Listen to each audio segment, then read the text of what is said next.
Welcome to a special edition of Gospel Truth with Andrew Wommack, a teaching ministry that focuses on God's unconditional love and grace. Today, Andrew's joined by David and Tim Barton as they discuss the next great awakening. And now, here's Andrew. Welcome to our Tuesday's broadcast of the Gospel Truth. Again this week, I've got David and Tim Barton with me from WallBuilders Ministry, and I tell you, they are just a treasure to the body of Christ, and I'm really blessed to be able to call them friends. And all last week, if you missed any of this, you can go to our website, you can look at our archive programs there. But the Lord spoke to me, something just totally out of the blue. I wasn't even thinking about it, and told me we are already in the third great awakening. And that has blessed me so much. I've been talking about it. I called David and Tim and visited with them about it, and they started sharing some things. And I said, you need to come on my television program and share this with people, because this encourages us. If all you do is listen to the 10 Spies network, all the negative things, you're going to hear all of the bad stuff and think, man, we're going to hell in a handbasket. We're hopeless. But I believe things are turning around. Mm-hmm. And so that's what we've been talking about now. This will be our 7th program that we've done on it. And so I want to welcome you guys back. Thank you for being with me. And we've already covered so much material, but we've been talking about this awakening, the 2 previous awakenings. The people that were in it probably didn't realize they were in it because it was work, it was effort. Mm-hmm. There was a lot of opposition. It's not always everybody in agreement with you. Matter of fact, you become a target. And we've talked about a lot of things that what it's done for me is encouraged me that you can't just go by what you're seeing mm-hmm. out here. You have to go by what God's put in your heart. And if we will just continue to do it, I believe we're going to see this culture turn around. But what can we do? Mm-hmm. We've talked about history now. What can we do in this present time to help bring this awakening to pass? Because it's going to happen through people. It doesn't happen without us. I would say it starts with the way we think. Bible tells us, Proverbs 23, as a man thinks in his heart, so is he. So the way we think will affect what we do. Having said that, if I can kind of back up and look at the way we think now, what is the source of our information? And nearly always, it is national news. I don't care whether you're left or right. You got your news networks you watch. If the left's going to do CNN and MSNBC and New York Times and Washington Post, and the right may do Newsmax or may do Victory News or may do Fox or whatever. Everybody's got their news source. They're all national news sources. And I can watch that all day long, and a lot of people do, and I'll hear nothing about Scottsbluff, Nebraska, or Jacksboro, Texas, that's a good or Yukon, Oklahoma. I don't know about Waterton, New York. What I'm getting is a heavy dose of what's going on nationally. So as a result, I'm really frustrated with the president. I don't like what Congress is doing, and the Supreme Court has failed again. What can I do about that? Nothing. And Tim and I have connections all over D.C. We've got connections with all 3 branches, and we can't get it done. So what happens is we look at national stuff and we get absolutely frustrated and we get paralyzed because there's nothing I can do. That's right. But that's not where it gets healthy. It never gets healthy from the top down. It gets healthy from the bottom up. It's Jerusalem, Judea, Samaria, and the uttermost parts of the earth. Mm-hmm. And we've got it backwards because of what we get with national media. We have a steady diet of national solutions, national news, the border crisis, immigration, debt, education. You take what you want. It's national. Time out. Let's back down with Jerusalem. This is where I live, as Jesus gave the Great Commission.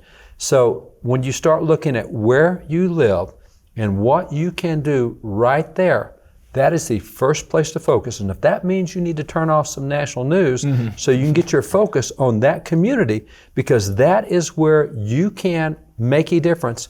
There's a lot of examples that we can use, but I love the example that came out of Las Vegas. In Las Vegas, it was, I guess, a couple of years back when the shootings happened there, and we saw the police chief giving the briefing every day, what they know on the shooter and how many victims, and there were 6 guys standing behind him every press conference, and nobody ever said, who are those guys? And the answer, if they had asked, was, those are 6 pastors from the city, because what those pastors had done, there was one pastor in particular, Las Vegas is a burgeoning city, so many people moving in, and his church was becoming surrounded with a very bad neighborhood, with gangs, with all sorts of stuff, a lot of danger, a lot of crime, a lot of violence. And like most pastors today, the solution is let's move to the suburbs, somewhere safer. And his was, no, we're not going to move. We were put here to make a difference. Let's change the community.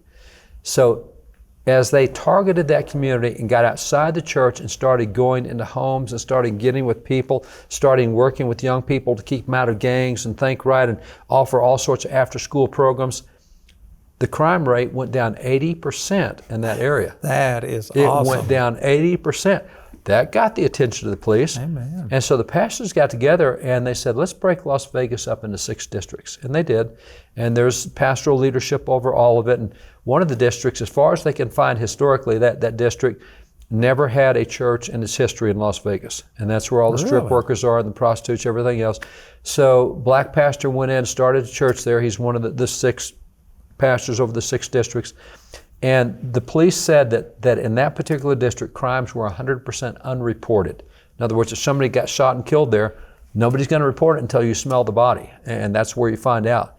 And so he gets there and starts this church. It's not a large church, but he's ministering to people there and getting them thinking different, getting encouraged. And now the police say about 80% of crimes are now reported in that district, what that little church has done to turn that around. And so what happens, the police now, if there's a murder, a shooting, whatever, they call the pastors and say, hey, we got to go out on a call on a murder. You come with us, whichever pastor's over that district. And they were telling me recently as they went into a shooting, this gang shooting, the pastor got in the home and said, all right, you know this is a gang and you know which gang it was. Here's what's not going to happen.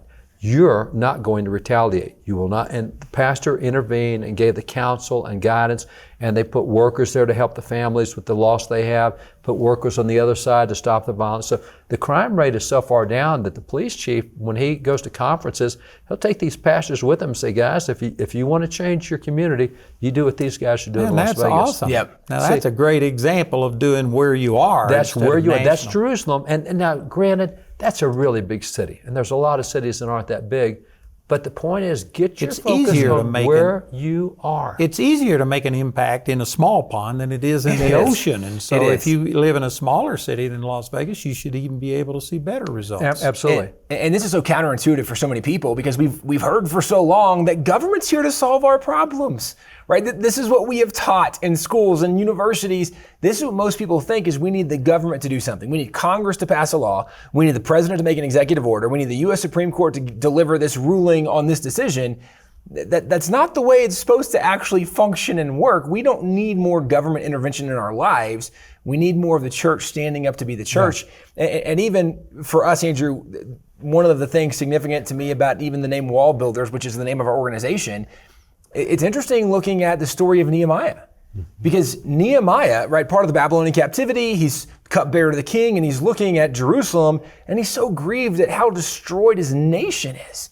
And the king sees him grieved, and what can we do? And I want to go rebuild. And the king says, okay, let me supply, right? Let me fund your endeavor, which is an incredible thought that Jerusalem was not rebuilt by the funds of the righteous necessarily, right? That's really interesting. Nonetheless, Nehemiah gets permission from the king. He goes back, he takes supplies, and Nehemiah tried to get everybody he could. Just come live within the walls of the city and lets everybody just do what you can. And this is significant because he said, everybody do what you can. We know that God's given different people different abilities, right? There's different platforms we have, different relationships and connections and whatever the case might be, but everybody do what you can. And even when you start going through Nehemiah and you read the list of names of people that were involved, these were not builders and right, stonemasons. They weren't architects. It talks about like this pharmacist, an apothecary, and his daughter were out there putting rocks on the wall. Nehemiah told the priest, even if you can just put some rocks on the wall behind your house, just whatever you can do. People thought this was an impossible task. And in 52 days, the walls of Jerusalem had been rebuilt. This should be one of the most encouraging, hopeful stories for present America of anything you read in Scripture, because often we look almost like the Israelites when they were going to go into Canaan and they chose leaders from the tribes to go spy it out. And the leader said, okay, this new land is amazing, but there's giants. There's always giants, right? It's just what perspective you have. And Nehemiah saw a giant of a massive city that was torn down. He didn't have the right men. He didn't have all the tools he needed, but he said, let's just do what we can. Everybody do what you can. And if every church just had that perspective, if every church said, you know what, in our community, in our town, we're just going to make a difference where we are. All of a sudden, if every church took care of their town, all of a sudden every town is taken care of. And what feels like a national problem is no longer national problems because it was solved on the local level. Yeah, let me add to that. I was just in Tulsa, Oklahoma, on the 1st of March of 2021, and I spoke at the city elders. Have you all ever heard of them? Yep. And Jesse Rogers. And he invited me to speak, and I was so blessed. They had 500 people there that were pastors, business leaders, and politicians. Leaders, they that's right. had the senator from Oklahoma speak by video, but they had a lot of elected officials. And anyway, as I was the speaker, but I heard them, discussing things and encouraging people to join with them. And they have reached a place in, I think it's 7 years, I may miss the timing, but in a short period of time, they have gotten to a place where they represent so many people, these 500 city leaders, that anytime the government wants anything to happen, they have to go to the city elders and get their support, or it will not pass. They have literally taken over the government. There's a pastor friend of ours in Birmingham, black bishop, great guy, we love him. And he's created what he called elders, the gatekeepers. And in Birmingham, you want to get elected to office? He's got all the pastors pulled together, and you got to go get in front of those pastors. They're doing that same thing in Colorado Springs. You just saw that letter that they put out, and they just put their foot down. They put their foot down. You That's respond right. and say, that's a great letter. And so there's going on, and there's so many good examples, and these are the things you don't hear on the national news. So let's spend a few minutes just on some local examples where people can say, I could do that. A good example came out of Central Texas, an 81-year-old Hispanic pastor. The school district near his church, small church, school district near his church had about 5,500 kids in the school district. So not a tiny school district, but he's a tiny church. And he went to school board meetings. I don't know anybody who really goes to school board meetings, but he did. And he watched the business transactions, and he watched for example, I think his president of the board was getting contracts from the school board, and he was going, that's not right. And he just saw stuff he didn't think was right. He started checking into it, and it was really a lot of stuff that wasn't right. And he talked to them, and they kind of just dissed him and threw him aside. In the sense of they were actually hiring their family to do whatever jobs needed to be done. They were giving the family the salary. And he thought, this isn't ethical at all. You're just paying your friends and family for jobs they're not the most qualified for. But it stirred up something in him, and he thought, this isn't right, but who's going to solve the problem? So it was kind of this prophetic moment, here am I, Lord, send me. He said, I got to do something. But you're pastor of a small church. 81 years old, nobody else is doing anything. I guess I will. In one election, took the school board. He went out and recruited people because so few people vote in a school board election. He cleaned the corruption out. Wasn't it you that was telling me that one guy ran for school board and he got busy and didn't vote? Well, let me take you through some of that because this is a good sequence. That's a great question. I'm going to take you back to about 7 years ago. 7 years ago, the gender controversy wasn't nearly as big as it is today. And of all places in the United States for it to really get launched, it came out of Fort Worth, Texas. That's Cowtown. Which is very conservative. Wait a minute, that's conservative part of a red state. That shouldn't be but the Fort Worth Independent School District said, you know what?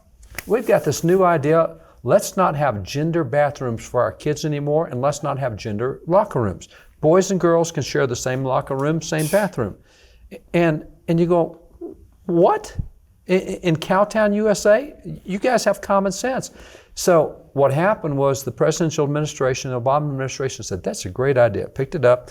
It went to the Department of Education that said any school that gets federal funds, which is nearly every school in America, if you get federal funds, you have to have no gender bathrooms and no gender locker rooms. You're going to have no genders. And so we started looking at that and saying, no, wait a minute. Fort Worth has got 800,000 people. This president of the school board, how many has he got? He got elected with 1,182 votes out of 800,000 people. We found one evangelical church in his district that had 3,000 evangelical adults. That one church by itself could own the president of the school board.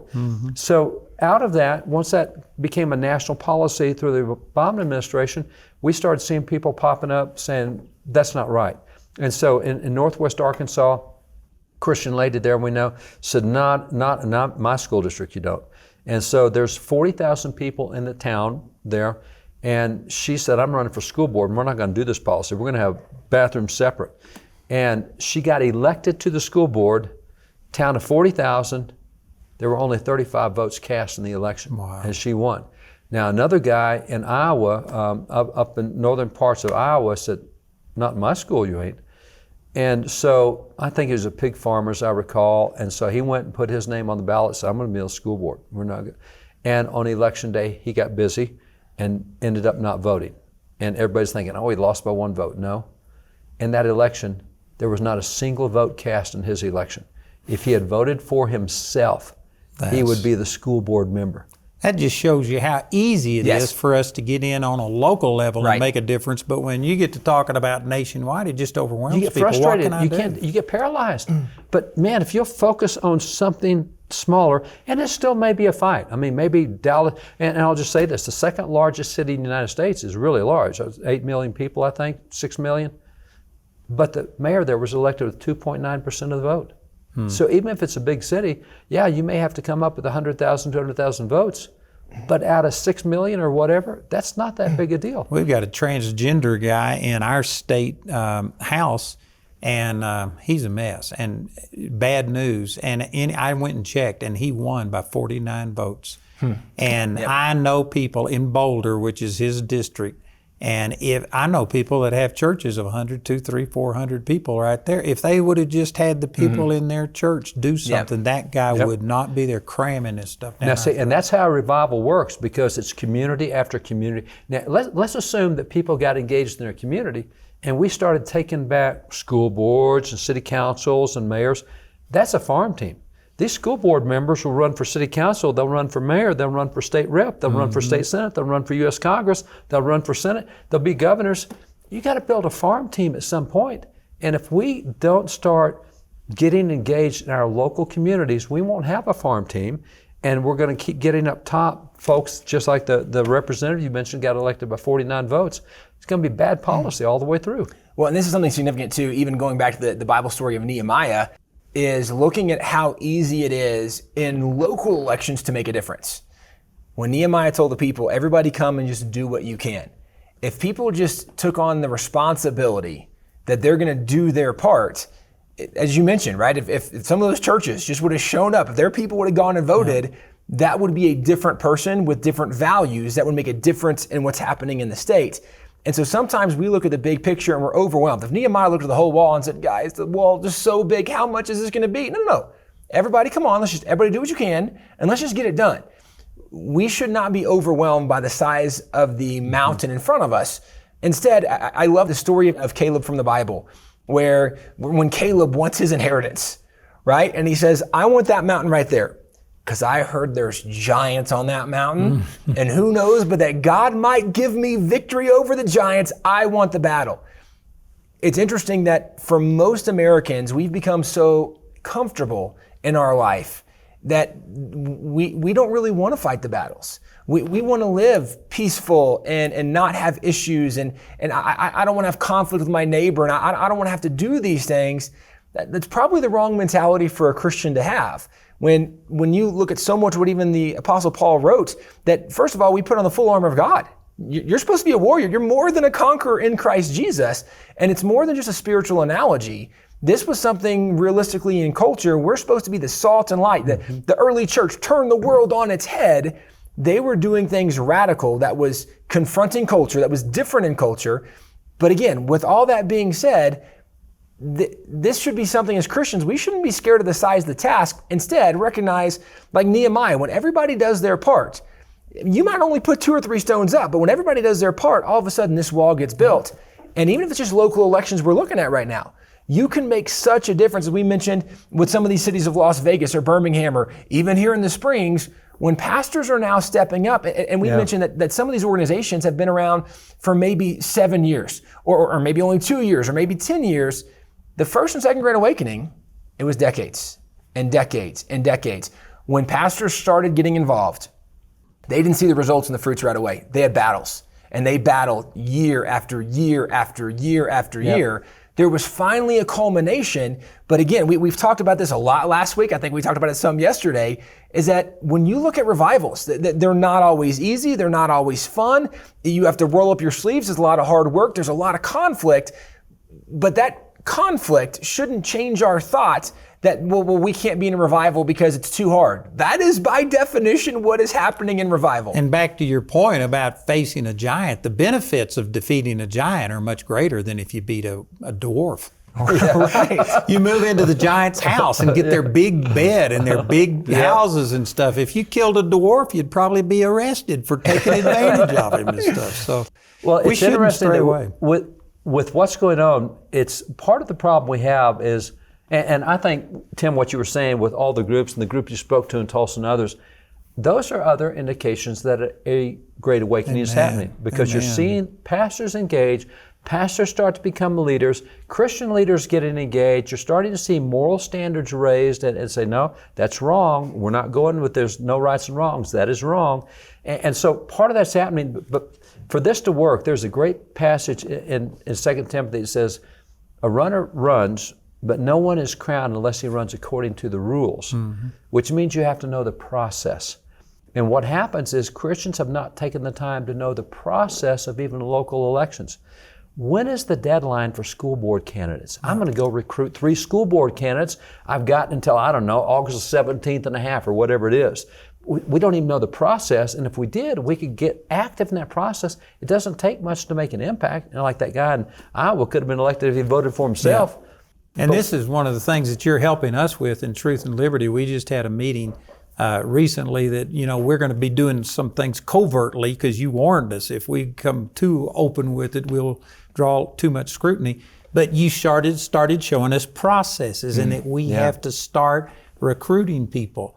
And I think you're aware of the Rocky Mountain Heist. Michelle Malkin, is that the way you say it? Malkin. Yeah. Malkin. She's the one that hosted it. And we had 4 millionaires, some of them billionaires, that just decided to take over Colorado. It used to be conservative. Right. And they started on the school boards, city councils, and they spent, what was it, a decade or more working their way into it. And now we have a Democratic governor, Senate, and House, and our governor is the first openly homosexual governor in the nation, and it was done exactly the way you're saying, starting at this low level and working up. Well, and looking at this too, it's significant to remember that in the midst of hard work, it takes hard work to get involved, but getting involved locally is not as daunting of a victory as it takes. So even though there's strategy involved, there's a strategic way to implement some of these changes, it's also worth noting that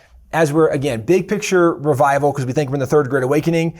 Actually, we know because we heard from God in this, so I'm going to quit saying we think we are. We're going to say... Good. I'm glad you've taken my word. That's right. We believe we are there. You came to that conclusion by observation. I came to it by I just heard a word from God on that. But we're confirming, right, that word you heard. In the midst of it, it's also worth noting that, when we said this, I think, last week, God doesn't need a majority. Because if you look at the Second Great Awakening, the big abolition push that actually helps lead to Lincoln getting elected, Lincoln was not elected by a majority. Yeah. Lincoln actually... 38% of the population. Really? 38%. Had a minority, but because the vote was split, he won by a plurality, but not by majority. But here's the point, is that a lot of times as Christians, we get caught up looking at the size or the numbers, and that's not what's important. What's important is that we're doing what God's called us to do. Friction, conflict doesn't necessarily mean that that's not where God wants us, and God doesn't need the majority. So we need to stop thinking about, well, if we don't get this, forget if we get that or not. God doesn't need the majority to win the battle. Yeah. God just needs us to do our part. And let me throw in a quick commercial. This is why Karis Practical Government School exists. This is what's being taught, is right here at Karis. And so if you're interested in this, look at Karis. And David Barton is the guy we tapped when the Lord spoke to me about doing this, and he's the one that set up our practical government school at Karis Bible College. You need to come and be a part of it. It's awesome. So anyway, we're out of time again today. Man, it seems like time is flying by, and I know that there's still a couple of things that we talked about that we want to discuss. So I encourage you to join us on our program tomorrow. I don't know if they'll go all the way through the whole week, but we're going to talk until I milk them for everything they're worth. Amen. So anyway, it's been great. You can go to wallbuilders.com and you can get a lot of their material. It's excellent. And then we are also putting out a DVD and a CD set that will have this discussion on there with all of this information. It would really be good for you to not only encourage you, but to share this with somebody else and encourage them to get involved and to do their part. So it's going to be awesome. So remember, we'll be back tomorrow. Call somebody, have them join in with us, and go check this out as our announcer gives you this information. Andrew's revelation about the Third Great Awakening is available in either a CD or DVD album made from our daily television broadcast. This series includes Andrew's interviews with David and Tim Barton as they discuss lessons from the First and Second Great Awakenings. You can get these valuable resources for a gift of any amount when you contact us. This word that I received from the Lord about the Third Great Awakening has really impacted me. And having David and Tim Barton on my program to talk about this, it's just really blessed me. And I think it could bless you too. So I'd encourage you to get this. We have this on DVD and CD. And also, we have a partnership. If you would like to join us and participate in this Third Great Awakening through Karis Bible College, please check it out, our Foundation Builders. That's a person who's just investing in our Karis Bible College and all of the infrastructure that we're doing. It's an ongoing partnership, and if you would like to be a part of that, listen to our announcer and he'll give you some information about how you can become a foundation builder. If you'd like to help Andrew continue building the Karis Bible College campus and be a big part of this Third Great Awakening, then please pray about joining our Foundation Builders partnership today. You can become a foundation builder through our website at awmi.net or by calling our helpline at 719-635-1111. Our helpline is open Monday through Friday, 24 hours a day, and Saturday and Sunday from 7:30 a.m. to 6 p.m. Mountain Time. Karis Third Year is equipping an army to go into the 7 mountains of influence in every society. In our third-year School of Practical Government, you will be equipped with a solid foundation to effectively impact the arena of government. Receive world-class instruction from renowned teachers in the history of American government, the Constitution, and a biblical worldview, and go with your classmates on a tour of the Capitol. It really broadens your idea of what a nation is and God's plan for a nation. It's an opportunity of a lifetime to find out about the origins of our nation, our history, and who we are as a people. Ignite your vision and take your mountain. For more information on our third-year School of Practical Government, go to karisbiblecollege.org/third-year.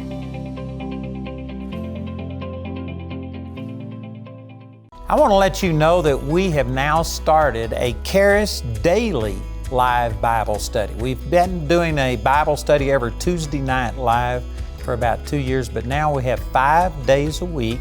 We've varied the times so that we can accommodate anybody's schedule, and it's going to really be good. We're going to use our instructors from the school, and it'll be a blessing. So remember, we now have a Karis Daily live Bible study 5 days a week.